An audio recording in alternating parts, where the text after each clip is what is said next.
Hey guys, how's it going? Muthurajah here. I'm back with a new video lesson for you all. Today I want to talk about giant steps, kind of demystifying it. Now it's notoriously famous among jazz musicians. It's often used as a benchmark to test the abilities of your improvisation. Although in my opinion there are a whole bunch of tunes which will challenge you a lot. And if you, in comparison, giant steps is actually a little easier, at least for me. Alright, so this is one of the classic Coltrane tunes where you hear the major third, the augmented movements. Alright, so there's a 3 key center tonality to this: E flat, G and B major. Alright, so the first thing I want to talk about is using the minor chord in place of the dominant. Okay, meaning if I have D7, your related minor is A minor. So that kind of a substitution. So for every dominant we have in the tune, we're going to use just the 2 minor of it. And I kind of first heard this on the original recording. When they play the head, Paul Chambers doesn't do this, which a lot of people tend to do. Da, da, dee, do, da. What Chambers does is da, da, da, do, da. He's going down in whole steps. So he's doing B major 7, A minor 7 instead of a D7, G major 7, F minor 7 instead of a B flat 7 to E flat major. Now if I continue this kind of a movement, then the 2/5 to G, da, do, I don't have to go to the 5, I just stay on this 2 minor. Da, do, D, F minor, da, C sharp minor, B major 7, da, da, F minor 7 to E flat, A minor 7 to G, C sharp minor 7 to B, F to E flat, C sharp, B. Right? So now you might think, but that's not giant steps. Well, to tell you the truth, what happens a lot in a 2-5-1 situation or a standalone dominant or a standalone minor, people tend to always play the inverse of it. So if there is a bunch of 2-5s, I tend to use just 2, the 2 minor, or sometimes if I feel like it, I will use the dominant only. So there is no real rule to how you play a 2-5-1. You can choose to ignore the dominant completely and just play the 2 minor, and it works perfectly fine because the minor tends to resolve to that 5, which resolves to the tonic chord, and that is something your ear will naturally guide you to, and you don't have to think F minor 7, B flat 7 to the E flat major. You just think F minor going to the E flat major. So you're simplifying that thought process. Okay, so what I used to do is I used to just try to play melodies, taking my time. I'm not putting this in the context of time, like a fixed tempo. So I'm just going to spell out the chord and what I'm playing, right? So B major 7, A minor 7, G major, F minor, E flat major,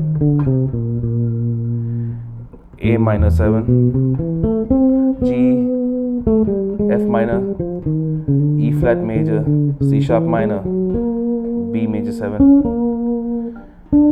F minor, A minor 7, C sharp minor 7, B major 7, F minor, C sharp minor, B major 7. Okay, now these melodies that I'm playing are all diatonic. I haven't added at least as far as I can recall, I haven't added a single tension tone to it. Okay, so that's the first thing, using just the 2 minor in relation to the dominant chord in the movement. Now the next thing I want to talk about is substituting the majors and minors. Now for those of you who have seen my last lesson, I talked about using the melodic minor on the blues. Now a lot of those principles are very much applicable on this tune, on Giant Steps, and you can get a lot of dense sound based on that.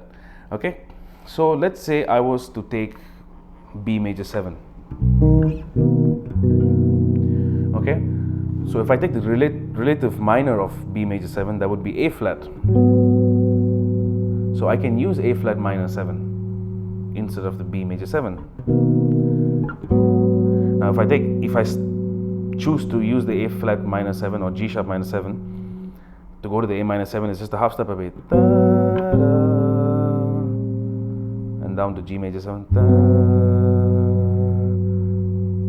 do, da, right? Da, do, di, da, da,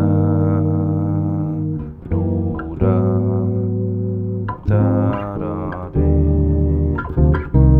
Right? So instead of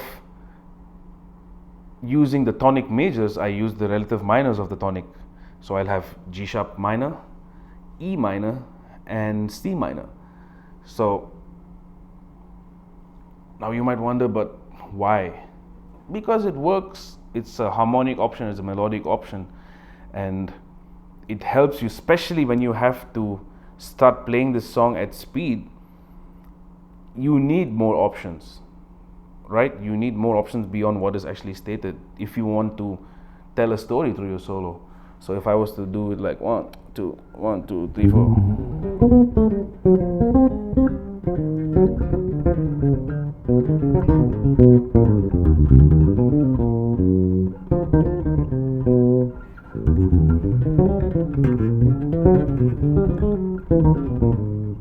Right?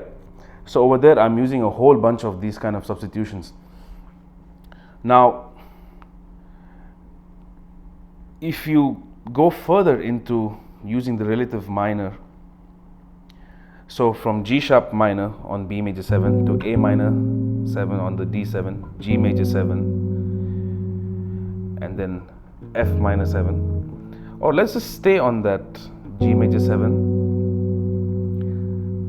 Now I'm thinking B flat 7. So what do? I find the closest diminished, which would be A flat, and then go to E flat major 7 or C minor 7. So da da da do da, and then on the 2/5 to G, da da di da do da. Okay, so here what I'm starting to do is I'm using those relative minor substitutions, and then I'm throwing in diminished sevenths based on the dominant. I'm not going to go into full detail about that, but basically a diminished 7 arpeggio based on the dominant comes from the flat 9. So if you have B flat 7, B diminished 7th is what you would use, and obviously a diminished 7th has 4 notes to it, so you have 4 sets of diminished chords which can help you connect into each other so easily. So I can even do something like this. If I start on B major 7, then I can do C diminished for the D7, or A diminished, G major 7, A flat diminished, E flat major. So now all of a sudden you are getting into a whole world of sounds. It's not confined to just your stock changes, and it's not confined to what you are actually told to play, because a lot of people have this, the jazz police have this mentality that you need to play it this way because that's how Coltrane did it. But Coltrane did it because he was Coltrane, he came up with the concept, he came up with that linear sound to his soloing, and there's no point you trying to play that way. So I was really frustrated, and I started looking for different options. And mind you, I spent a lot of time studying that solo. I transcribed it inside out. It's a brilliant solo, but to me it's irrelevant if I play that kind of a vibe, because it's not me, and it's Coltrane, you know. So I started looking for different sounds, and then this is what I came up with.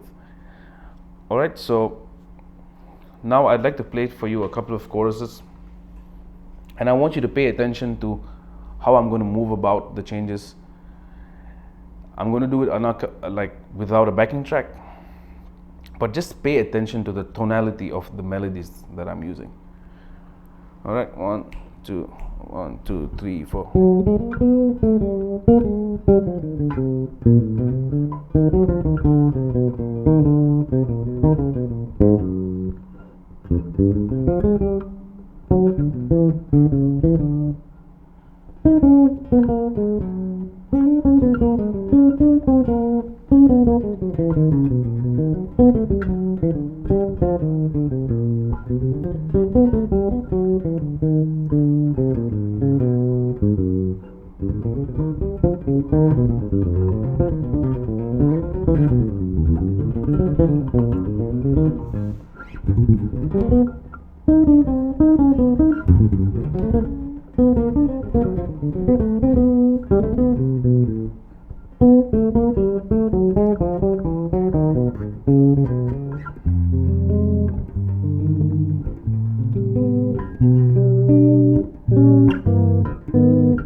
Alright, so I hope this has helped you open your ears and eyes to this particular style of